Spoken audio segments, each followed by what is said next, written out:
Have you ever felt the burning urge to defend yourself against a lie, only to realize it made things worse? What if I told you that silence is more powerful than the loudest defense? In a world that rewards noise, what if the real strength lies in saying nothing at all? The more you explain yourself, the more fragile you seem. The more you react, the more control you hand over. And the more desperately you try to prove you're right, the more obvious it becomes that someone has already gotten under your skin. Let's face it, today's world is drowning in noise. Everyone is shouting to be heard. But here's the twist. Silence is no longer weakness, and it's warfare. Strategic, calculated, and deeply powerful. When your words are twisted against you, when the truth is weaponized, when your emotions become the punchline of someone else's entertainment, this is no longer a dialogue. It's psychological warfare. And the louder you respond, the more you've already surrendered. But what if I told you, you don't need to respond at all? You don't have to shout to make a point. You don't need to explain yourself to be in the right. You only need two allies, silence and time. Because the moment you choose not to react, something incredible begins. Karma moves in.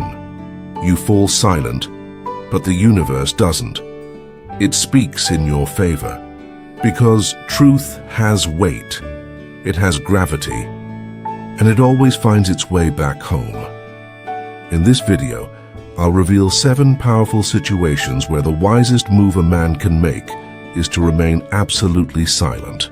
Not out of fear, not out of weakness, but to protect his peace, preserve his dignity, and let the consequences of others' actions speak louder than any words ever could. Because silence isn't just the absence of speech. It's the presence of discipline and power. Stay with me until the end, because the final chapter will change how you view silence for the rest of your life. Now, let's address one of the hardest truths of all, being lied about. Nothing feels more unfair than watching your name dragged through the mud. The urge is instant. You want to stand up, scream your truth, rewrite the story. You want to say, "That's not me." But here's the uncomfortable truth most people never want to hear. The more you try to explain, the more guilty you look. The more you chase after clarity, the more confusion they create. Because people who spread lies aren't searching for truth. They're looking for fireworks. They want you to break. They want to see you squirm. They want you to act innocent, and so they can twist that into proof you're guilty. And here lies the trap. If you react, you've already lost. This is exactly where Stoicism draws the line. The Roman Emperor Marcus Aurelius once said, "If it is not true, do not say it. If it is not right, do not do it." And that's the whole armor right there. You don't owe anyone a defense. You live with integrity, not according to someone else's twisted version of your story. Because truth has one thing that lies will never have: endurance. Lies move fast. They flash, spread, and capture attention. But then they burn out. They say, truth takes time, but it doesn't need defending. It reveals itself in silence. Let me share a story with you. There was a man, we'll call him James. At his workplace, he was falsely accused of something serious. Rumors buzzed like flies. Friends turned cold. Whispers grew louder. And his first instinct, to defend himself, to clear his name. But he didn't. James chose the harder path. He chose silence. He stayed calm, focused. He kept showing up, doing his job, holding his head high. And in time, the truth emerged. The accuser was exposed for manipulation. The lies collapsed on their own. And James, He never lost his dignity, because he never stooped to fight in the mud. He rose above the chaos. He let silence guard his peace, and in the end, that silence spoke louder than any defense ever could. That's stoic strength. So what should you do when someone lies about you? Let's recall what we've just uncovered. In the face of falsehood and betrayal, our true strength lies not in loud reactions but in calm resilience. First, trust the long game. Lies may be loud and messy, but the truth, it's steady, quiet, and persistent. Time has a remarkable way of uncovering what's real. So give it space. Let time do its silent work. Second, ground yourself in your values. When you're deeply rooted in who you are, no storm of slander can shake you. The noise outside can't touch the peace inside.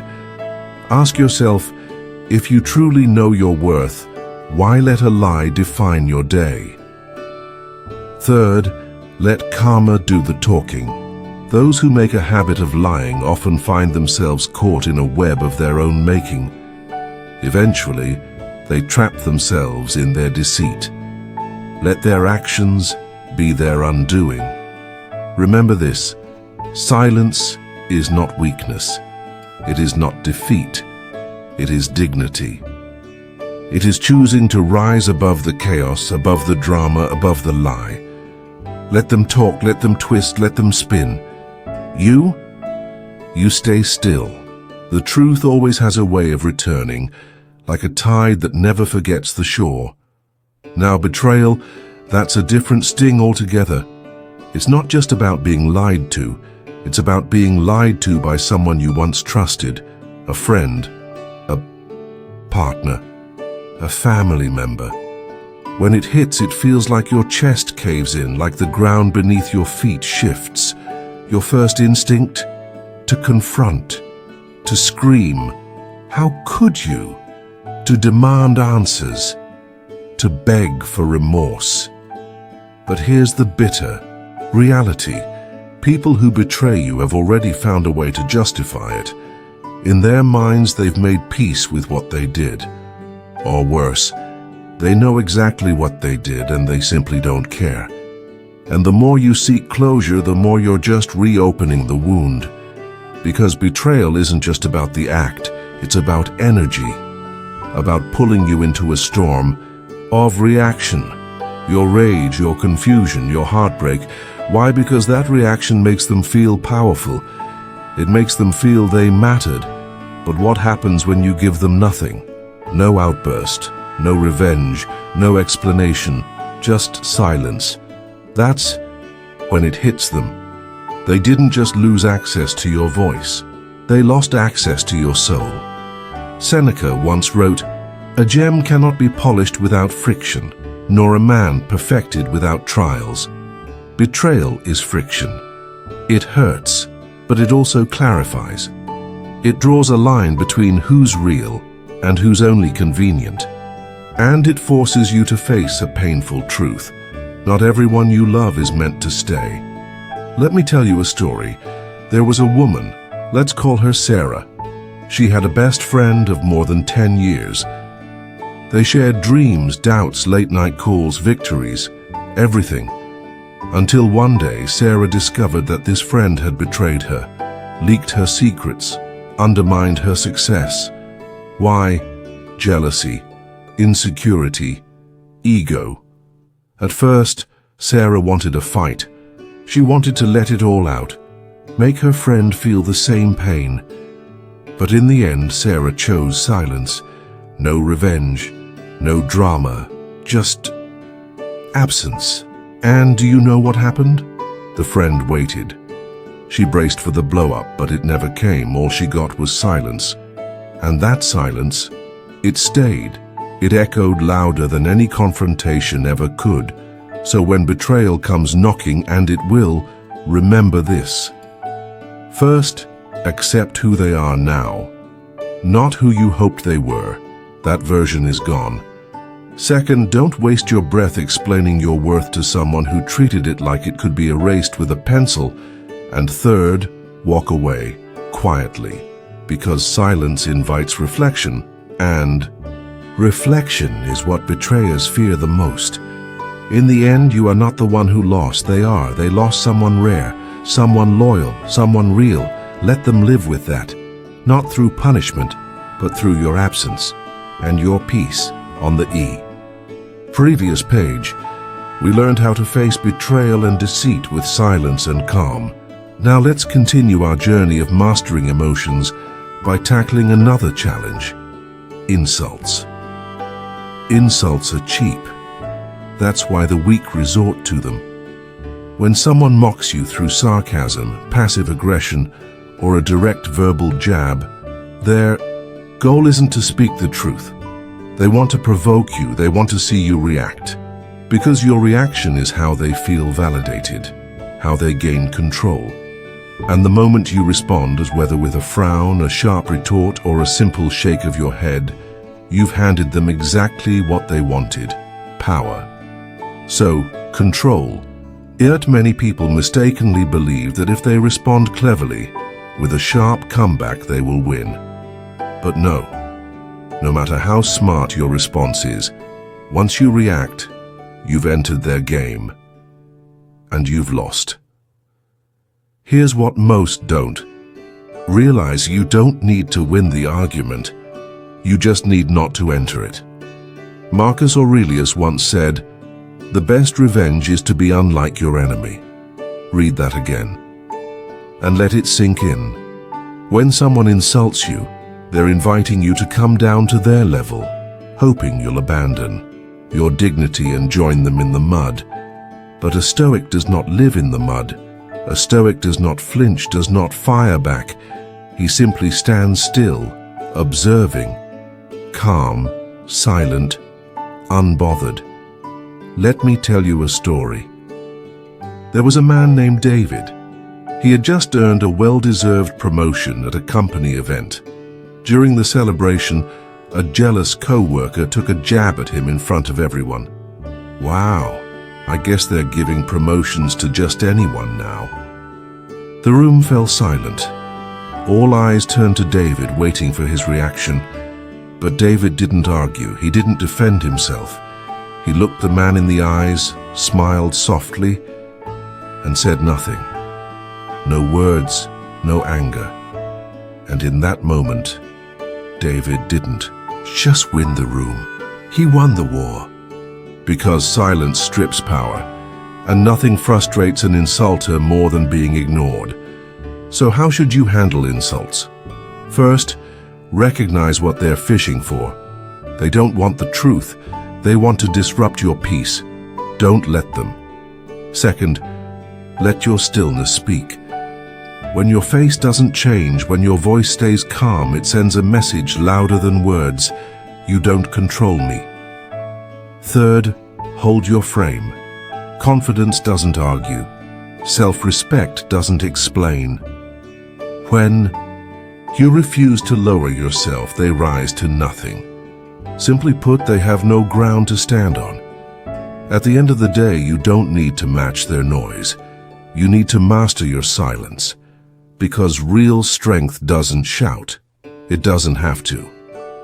And the most devastating answer to an insult is indifference. However, there's a more dangerous kind of person than the open insulter, the victim player.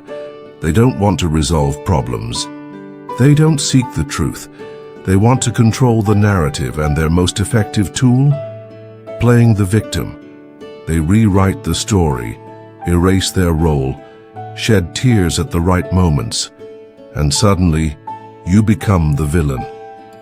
The more you try to explain, the worse it gets, because to everyone else it looks like you're attacking someone already hurt.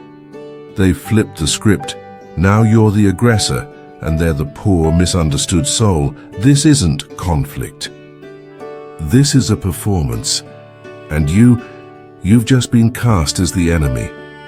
Stoic wisdom warns us of this trap. Epictetus said, "To complain is always unproductive and never appropriate." Victim players don't complain for solutions. They complain for sympathy. And if you step in to defend yourself, you validate their performance. The only winning move is silence. Let me tell you another story. There was a woman named Rachel. She had a co-worker who constantly twisted reality. Whenever held accountable, the co-worker would cry, deflect blame, and shift responsibility. Rachel tried to stay logical. She presented evidence, remained calm, explained the facts. But every time it backfired, because while Rachel spoke facts, the other played emotions. And in the court of public opinion, emotion wins when reason argues too long. So Rachel stopped. No more arguments, no more explanations. She refused to fall into their emotional trap. As we saw on the previous page, silence and calmness are the most effective ways to face those who play the victim to manipulate others. Now let's dive deeper into how this silence not only helps you stand firm, but also reveals the truth over time.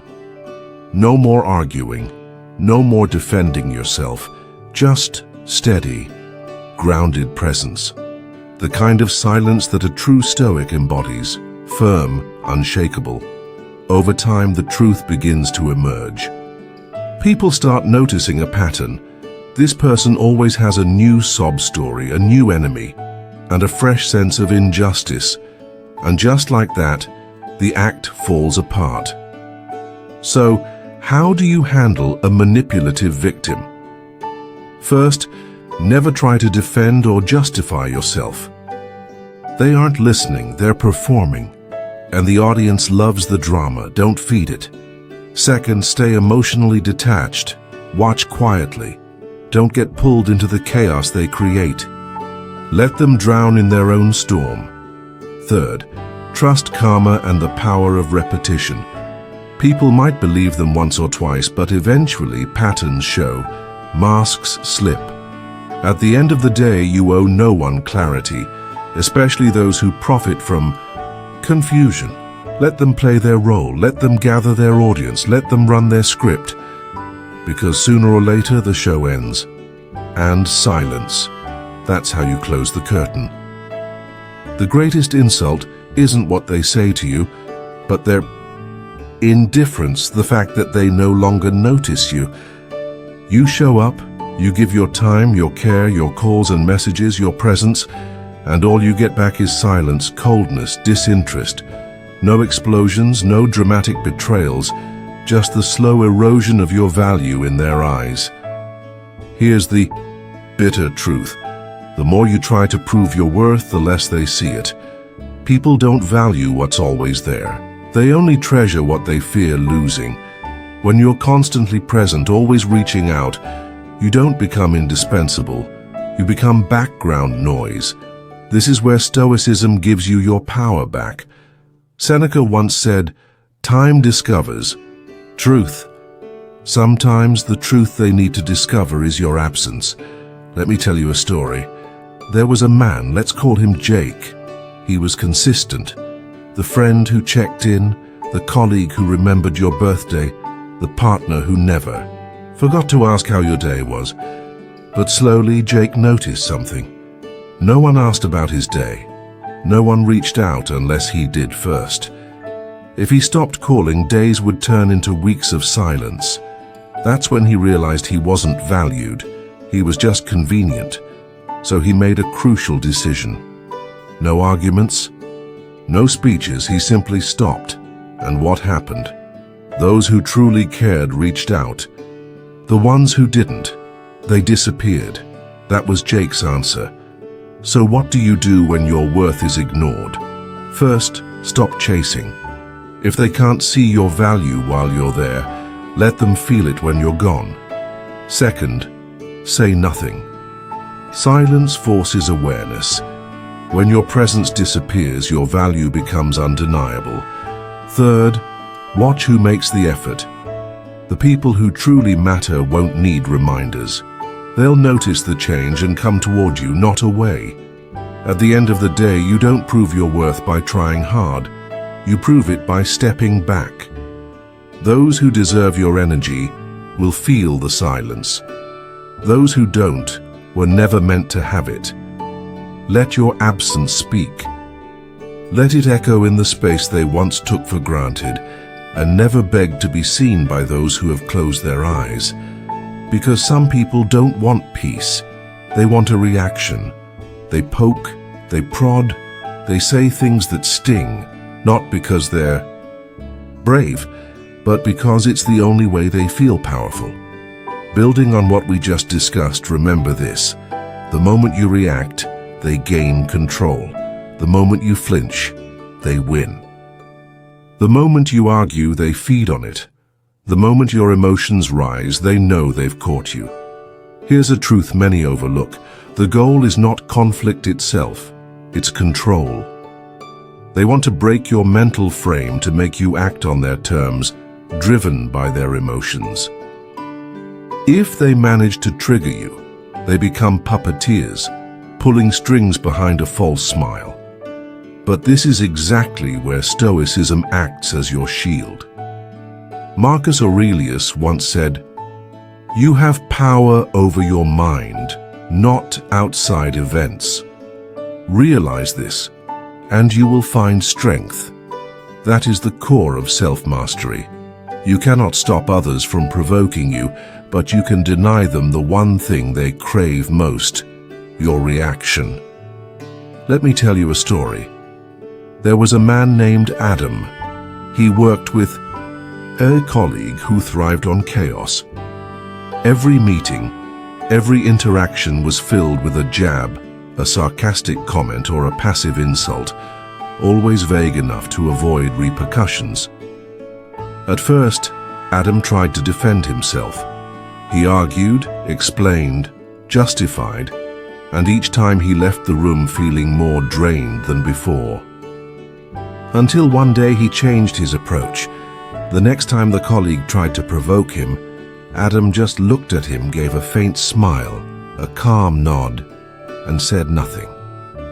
No eye rolls, no tension, just silence and detachment. And the result?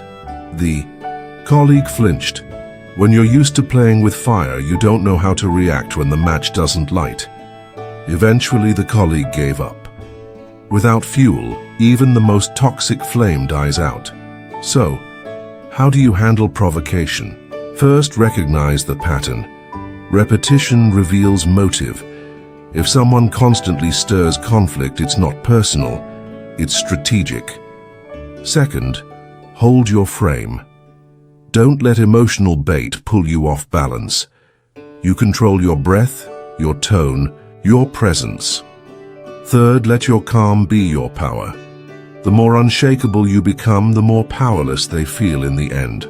Not everything that provokes you deserves your energy. Not every opponent deserves a response.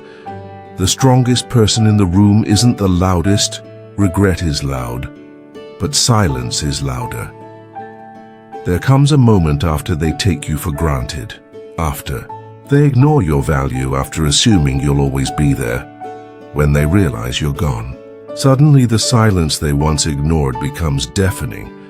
They start to remember how you listened, how you showed up, how you gave more than you received.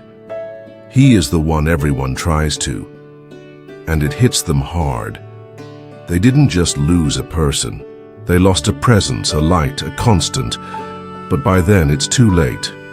Here's what you need to understand. If someone only values you after you leave, they never truly valued you when it mattered.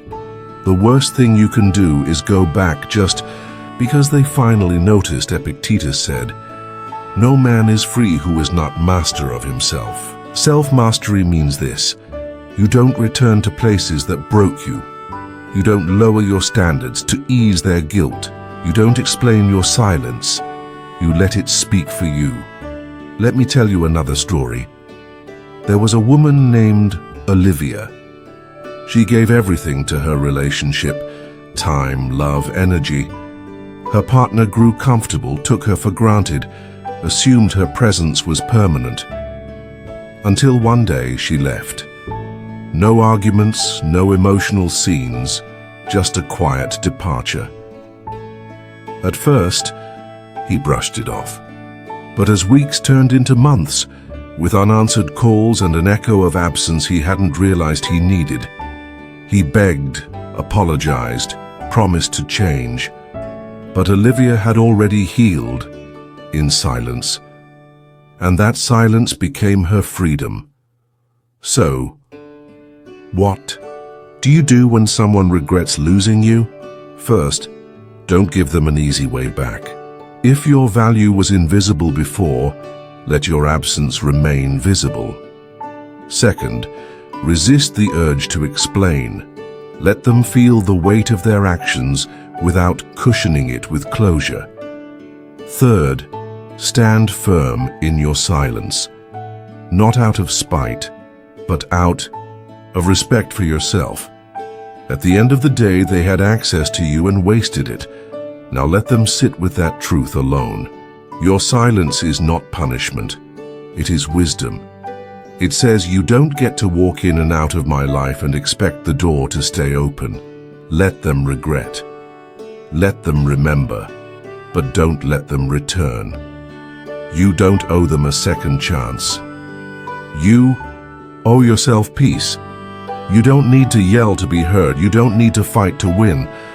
You don't need to speak to make a statement in a world addicted to noise. Silence is radical.